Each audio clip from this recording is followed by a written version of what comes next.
an ombudsman, but I am a victim's advocate, and this is something that I really feel strongly about. So I just, like I said, I work with them, and they're all wonderful, and the whole team is great, but I understand that sometimes victims aren't comfortable going to people they know. So as an ombudsman, I think it'd probably be really helpful to service members too if you could offer them outside resources.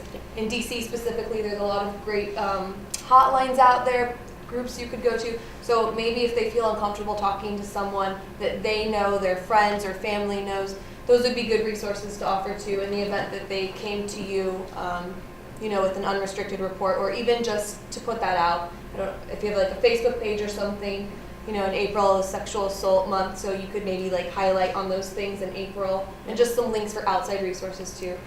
Sorry. And then you can always contact us, and we can get you resources as well. We work with the local rape crisis centers. We, the coalitions like from Maryland, Virginia, and DC. So, for example, if they don't want to talk with us, as you stated, we do have all those resources available to you. Yes, sir. Can we answer your question?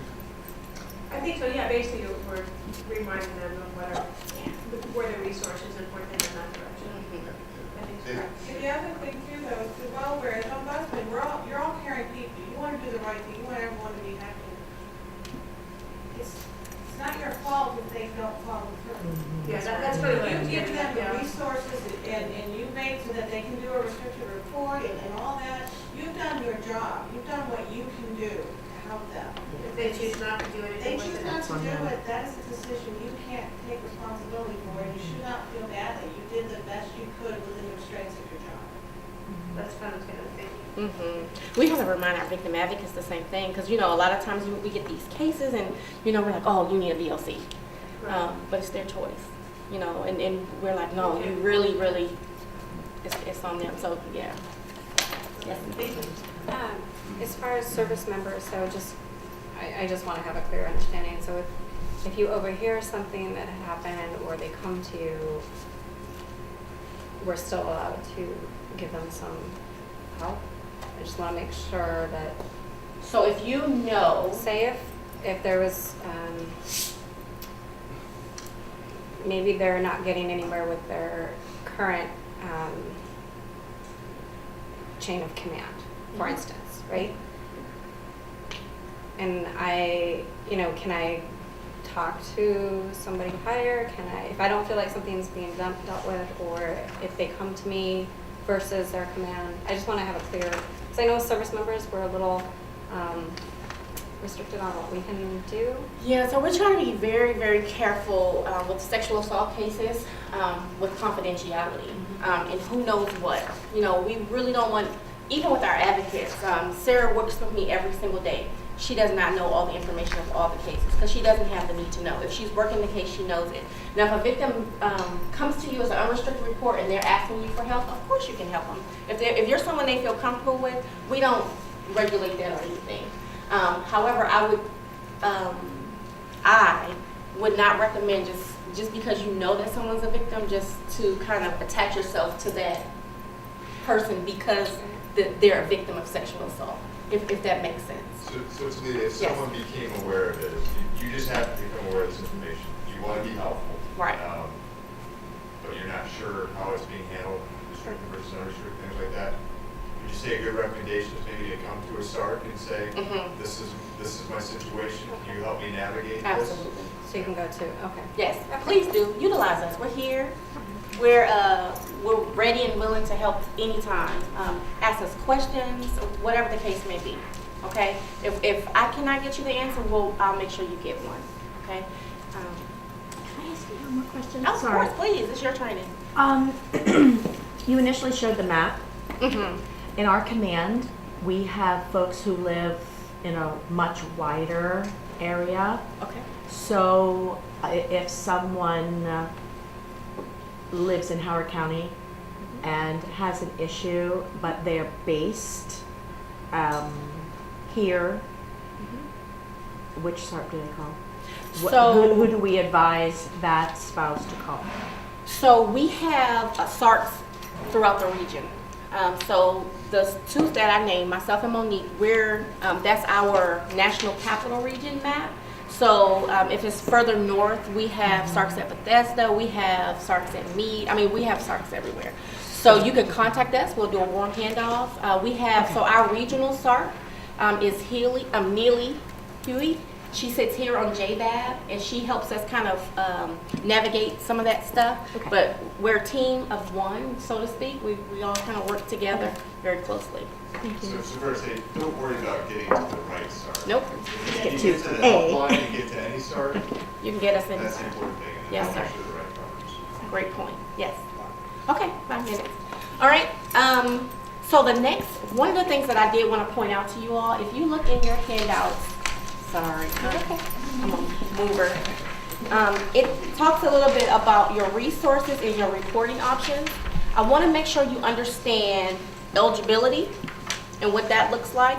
One of the things that I've noticed when I came on board here is that civilians would not come and talk to us at all. They didn't think that they could come and talk to us at all. So what this talks about is who we can talk to and what the services would look like. So for Department of Navy civilians, they can still come see us. We will do initial crisis intervention and a warm handoff. As I stated, we work with local rape crisis centers, programs, counseling services, etc., and we can get them to help. We don't want anyone to feel like if you were sexually assaulted that you cannot come to the SAPR office. You can absolutely come see us. The services will be a little different, but we will take care of you. Okay, so just make sure your folks know that. So that's that, and then it kind of really goes into depth. So reporting options. So for restricted military independents, 18 plus only. If it's 17 and younger, it's a family advocacy case. And if it's intimate partners or married folks, it'll be a family advocacy case. Okay. So for anyone else, 18 and older, and Navy personnel, the restricted reporting option is available. Okay. Any questions about that?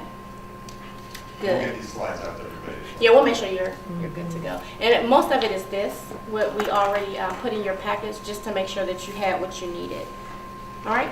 Could you review, Talia, restricted reporting, the limited number of folks that? Sir? Could you The review- limited number? Yeah, for restricted reporting, who they can make that? Could you mention that? Absolutely. I think it's on your handouts. No, it's not. Okay, so if a victim wants to make a restricted report, right? 18 and older, eligible for restricted reporting. They would come see a SARC, a victim advocate, whether it's a uniformed victim advocate or our civilian victim advocate, and they can go to a medical professional. All right, so our chaplains have a absolute privilege, which means you can go talk to a chaplain about anything and they can keep it. They can refer a case to us, but those are the only folks that can take a restricted report. No one else can. So a point of contact that works with the sexual assault program cannot. You guys cannot. Anyone outside of those people that I just named cannot make a restricted report. Yes. Family advocacy counselors and domestic abuse victim advocates can take restricted reports. Okay, did you guys hear what she said? Family So Family advocacy counselors and domestic abuse victim advocates So- can take restricted right, so reports. domestic abuse advocates, are they credentialed the same? Yeah, DAVAs. They can take a report, so they would do a warm handoff to us, and then the mental health counselors. So I had a case that I had a person go to a medical doctor and reported that they have been sexually assaulted. Okay, And they told the medical doctor everything. okay, So then for the medical doctor, active duty medical doctor, then contacted the chaplain, and then, but because that person told the doctor everything, that doctor became part of it. So in listening to everybody talking about, well, if this person calls me and then it said this happened to me, now you are not a part of that. So I think that's one of the parts that folks need to understand. If they start telling you and divulging everything to you, they go, you know what, I don't want to talk to anybody else. And this is the thing that we use, don't be seen in person with the secret. If they tell you that information, call your SAR. or let your VA refer your command number. Because therefore, if that person goes and something else happens, and they already told you, and they will say, oh, I did tell my ombudsman, you would already have the command notification. So I just want to. So that goes back to what we covered earlier. Right, that's what I'm If saying. after you've done everything you can to help them make an informed decision about restricted versus unrestricted, and they come to you as an ombudsman, it is becoming an unrestricted report, and yes, you should absolutely contact the command SAR. I just want to make sure that's clear. Now, I use the doctor thing that did happen, because he did the right thing, he contacted the chaplain, and then they took it from him. And that's about he is a medical professional. So, well, we said mental health professional, but I want to make sure that this was a general service. Perfect, thank you. Absolutely. Any questions? We just had a lot. I got a quick question. Mm-hmm. So, unfortunately, I've dealt with quite a few of these, but they've all been active duty military. Okay. So we got a lot of DOD civilians. So the reporting, we got big Navy reporting via unit SIPREP, OPREP, whatever, depending on the severity. What about for DOD civilians? I don't recall dealing with having to report up for DOD civilians. If a military member is involved, so for example, let's say a civilian is sexually assaulted by a sailor. The Navy is involved, there's going to be sit reps, there will be those types of things. We'll offer services to that person. Again, remember, I don't turn anyone away. Anyone that walks through our door, whether they're military or civilian, we will make sure that they get taken care of. I know there's been, there are clear rules as far as what we can do and how much we can do, but we will do a warm handoff and we will take care of whoever walks through that door. Okay. But for, Yes, Chief, if your question is about reporting requirements. yes, We can handle that separately. Okay. Because the focus of this is really Yeah. on the resources available to victims of the crime. Yes, sir. But we can definitely help you with the. Oh, yeah, absolutely. Thank you, sir. Any other questions? No? Well, thank you. We have our business cards. We're going to pass those out for you. Have a great afternoon. And call us. We have our numbers, okay? Take care.